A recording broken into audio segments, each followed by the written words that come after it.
Haleluya. Bwana Yesu asifiwe sana. Ninakusalimia katika jina la Yesu. Kuna kitu mwanadamu anatafuta mchana na usiku, na bahati mbaya sana ni pale ambapo yuko bize kutafuta na hajui nini anatafuta, na kwa sababu hajui nini anatafuta, shetani ameishia kuwapa watu frustration, ameishia kuwapa mizigo isiyobebeka. Labda mwanadamu akaona labda kupata unafuu ni kwenda kwenye dini, ameingia kwenye dini nako kuna mizigo mizito isiyoweza kubebeka. Yaani kama alikuwa ana kilo kama alikuwa na tani 2 ya frustration, ameingia kwenye dini anaongezewa tani 100. Kwa hiyo sasa kama alikuwa anatembea shingo upande hivi safari tabia tembea kinyume nyume. Kwa nini? Kuna kitu mwanadamu anatafuta. Mwingine akajua labda ili kupata majibu ni kuingia kwenye ndoa. Yaani nikiolewa nitatoboa maisha. Ameingia kwenye ndoa kwa mtazamo huo kwamba nitatoboa. Bahati mbaya sana, isivyo bahati, ndoa zikaishia kuwatoboa. Mwingine akasema labda nikisoma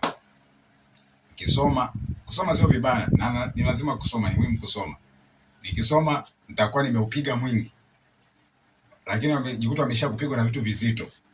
Kwa hiyo kuna kitu mwanadamu anatafuta ndani yake mchana na usiku, na hicho kitu ambacho anatafuta mwanadamu hajajua solution ni nini. Suluhisho ya hicho ambacho mwanadamu anatafuta usiku na mchana nimekuja kukuletea leo, ni ufalme wa Mungu. Ufalme wa Mungu unapofunuliwa kwenye maisha ya mwanadamu, ufalme wa Mungu unapodhihirishwa kwenye maisha ya mwanadamu, unageuza kila kitu, unabadilisha kila kitu, unabadilisha mtazamo wako, unabadilisha mwelekeo wako, unabadilisha focus yako, na ndiko kuna utoshelevu wa kweli. Utoshelevu wa kweli haupo kwenye vitu. Utoshelevu wa kweli uko kwenye kumpata Mungu wa kweli na ufalme wake. Kumpata Mungu wa kweli na ufalme wake kutakupa utoshelevu, si tu wa maisha yale yajayo, hata hapa duniani utapata utoshelevu wa kweli kwa kupata ufalme wa kweli wa Mungu. Haleluya. Bwana akupe neema ya kuweza kualign, kukubaliana na kweli yote ya Mungu inayotokana na siri za ufalme wa Mungu. Dini haziwezi kutusaidia. Elimu zina mipaka ya kutusaidia. Fedha zina mipaka ya kutusaidia. Ndoa zina mipaka ya kutusaidia. Wanadamu wana mipaka ya kutusaidia. Mambo haya ya maisha haya yana mipaka ya kutusaidia, lakini yuko Mungu, uko ufalme wa kweli wa Mungu. Unapofunuliwa kwenye maisha ya mtu, ndipo suluhisho la kudumu linapatikana. Unataka suluhisho la kudumu kwenye maisha yako? Utafute ufalme wa Mungu kuliko chochote, na utafute mpaka upate. Achana hii ya kupata kupata dini alafu ukatembea kwenye mapokeo, haitakusaidia.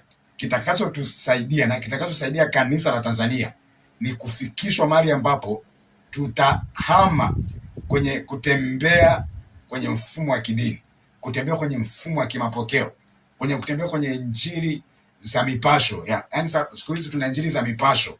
Kuna zile injili za mipasho, injili isiyoweza kubadilisha maisha ya mtu, injili isiyoweza kuleta badiliko la kudumu ndani ya mtu. Tukihama hapo, kanisa la Tanzania, uamsho utakuja. Na tutakapokubali kutembea kwenye ufalme wa Mungu. Yesu alipokuja hakuhubiri dini. Injili ya Yesu hakuna mahali amehubiri dini. Hakuna mahali amehubiri mapokeo. Hakuna mahali Yesu amehubiri mipasho kama ambayo inaendelea leo. Lakini Yesu alipokuja alisema kwa habari ya ufalme wa Mungu. Yohana naye alizungumza kwa habari ya ufalme wa Mungu. Kina Paulo walisema kwa habari ya ufalme wa Mungu. Na ni injili hiyo hiyo ya ufalme ndio itakayoweza kumknock out mpinga Kristo. Ni injili hiyo hiyo ya ufalme itakayoweza kuleta uamsho katika siku hizi za mwisho.